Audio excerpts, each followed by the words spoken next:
परिचय। पिताजी, मैं बहुत भूखा हूं। क्या फ्रिज में कुछ फल रखा है? हाँ बेटा, लेकिन कोई भी फल लेने और खाने से पहले अपने हाथ और उसके बाद फल को धो लो। लेकिन क्यों पिताजी? देखिए, वे साफ हैं। क्योंकि तुम्हारे हाथ और फल पर ढेर सारे जीवाणु हैं जिन्हें तुम आंखों से नहीं देख सकते। इसलिए बिना हाथ धोए उन्हें खाना स्वास्थ्यप्रद और सुरक्षित नहीं है। इस पाठ में हम स्वास्थ्य और स्वास्थ्य सुरक्षा के बारे में सीखेंगे।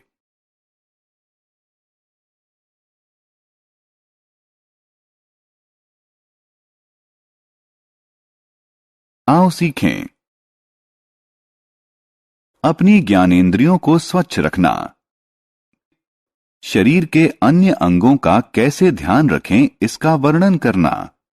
व्यायाम और शारीरिक मुद्रा का महत्व समझना। विद्यालय स्वास्थ्य क्लब को जानना। ज्ञानेंद्रियां। प्यारे दोस्तों, मैं आपका दोस्त सैम। आइए सबसे पहले हम यह याद करें कि हमारे शरीर में कौन सी ज्ञानेंद्रियां होती हैं। हमारे शरीर में 5 ज्ञानेंद्रियां आंख, कान, नाक, जीभ और त्वचा मौजूद हैं। वास्तव में हम अपनी ज्ञानेंद्रियों की सहायता से हमारे बाह्य संसार से संवाद करते हैं। इसलिए इनका ध्यान रखना बहुत जरूरी है। अब आइए हम चर्चा करें कि अपनी ज्ञानेंद्रियों को स्वस्थ और स्वच्छ कैसे रखते हैं। आंखें। आइए पहले आंखों की चर्चा करें। आंखें दृश्य की ज्ञानेंद्रियां हैं। अपनी आंखों का ध्यान रखने के लिए हमें कुछ उपयोगी सुझावों का पालन करना चाहिए, जो निम्न प्रकार हैं। अपनी आंखों को ठंडे पानी से नियमित धोएं। सदैव पर्याप्त प्रकाश में अध्ययन करें। ताजे फल और हरी सब्जियों का नियमित सेवन करें। नाक और कान। अब आइए नाक के बारे में बात करें। नाक हमें सांस लेने और सूंघने में सहायता करती है। इस ज्ञानेंद्रिय की देखभाल करने के लिए कुछ उपयोगी सुझावों का पालन करना चाहिए, जो निम्न प्रकार हैं। अपनी नाक साफ करने के लिए साफ और मुलायम कपड़े का प्रयोग करें। छींकते समय अपनी नाक को ढकें, जिससे जीवाणु हमारे आसपास के वातावरण में न फैलें। अगली ज्ञानेंद्रिय कान है। कान सुनने में हमारी सहायता करते हैं। कानों की देखभाल करने के लिए कुछ उपयोगी सुझावों का पालन करना चाहिए, जो निम्न प्रकार हैं। कानों को साफ करने के लिए रुई के बड का उपयोग करें। बहुत तेज आवाज से बचें।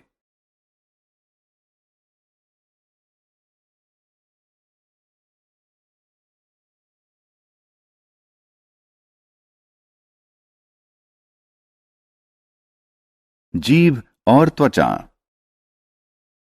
जीभ एक अन्य ज्ञानेंद्रिय है। जीभ हमें भोजन का स्वाद चखने में मदद करती है। जीभ की देखभाल के लिए हमें कुछ उपयोगी सुझावों का पालन करना चाहिए।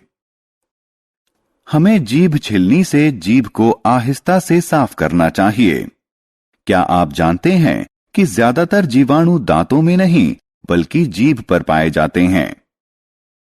5वीं और आखिरी ज्ञानेंद्रिय हमारी त्वचा है। असल में यह स्पर्श करने और महसूस करने की इंद्रिय है।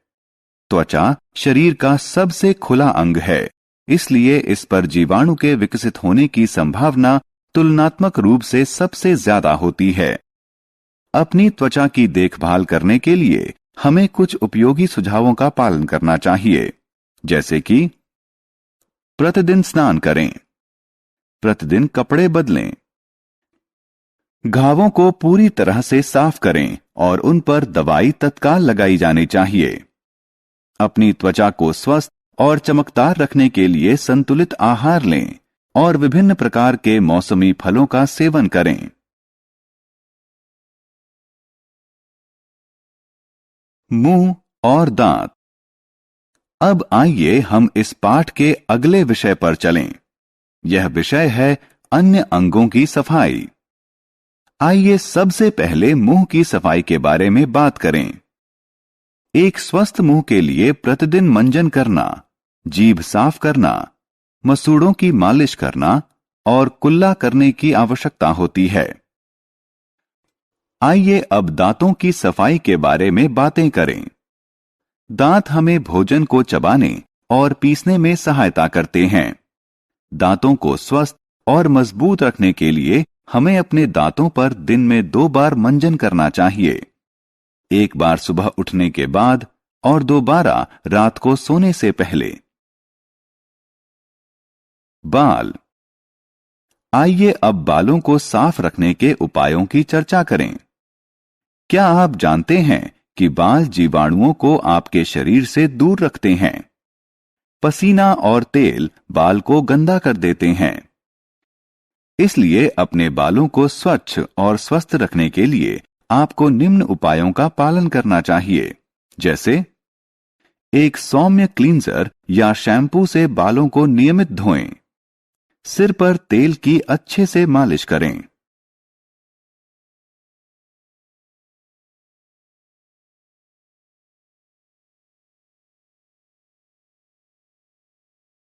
चेहरा। हम जानते हैं कि चेहरा हमारे शरीर का वह अंग है जो अधिकतम ज्ञानेंद्रियों को वहन करता है। इसलिए इसे साफ रखने के लिए हमें कुछ आवश्यक उपायों पर अमल करना चाहिए, जैसे सभी प्रकार के धूल, गंदगी और जीवाणुओं को साफ करने के लिए चेहरे को प्रतिदिन कम से कम 2 बार धोएं।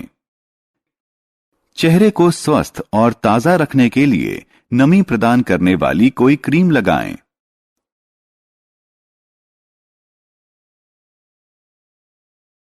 नाखूनों की देखभाल। हमारे नाखून भी धूल के कण और जीवाणुओं को वहन करते हैं, और यदि हम गंदे नाखूनों वाले हाथों से खाना खाते हैं तो गंदगी हमारे मुंह में चली जाएगी, जिससे हमें बीमारियां हो सकती हैं।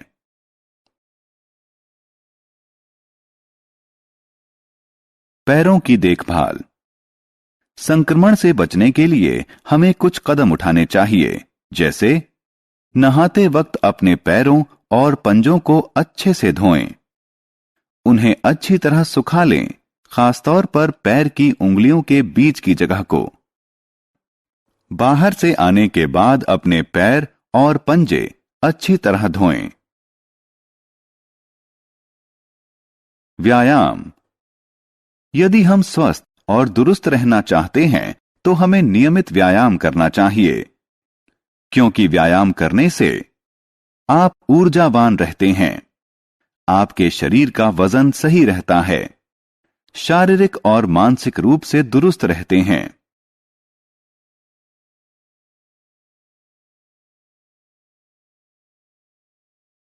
शारीरिक मुद्रा का महत्व।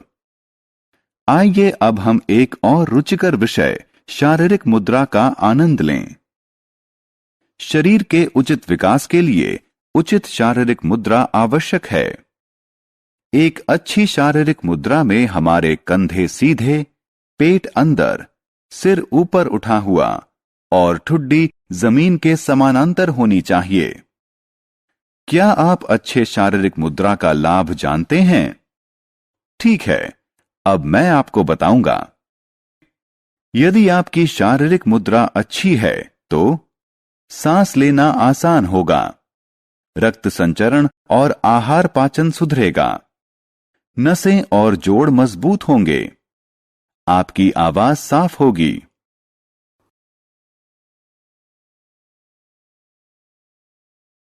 विद्यालय का स्वास्थ्य क्लब। हम सभी जानते हैं कि कुछ विद्यालयों में स्वास्थ्य क्लब होते हैं। क्या आप जानते हैं कि यह क्या है? वास्तव में विद्यालय स्वास्थ्य क्लब वह स्थान है जहां बच्चे सीखते हैं भोजन की स्वस्थ आदतें, व्यायाम, योग आसन, स्वच्छता, पर्यावरण अनुकूल गतिविधियां और स्वास्थ्य जागरूकता।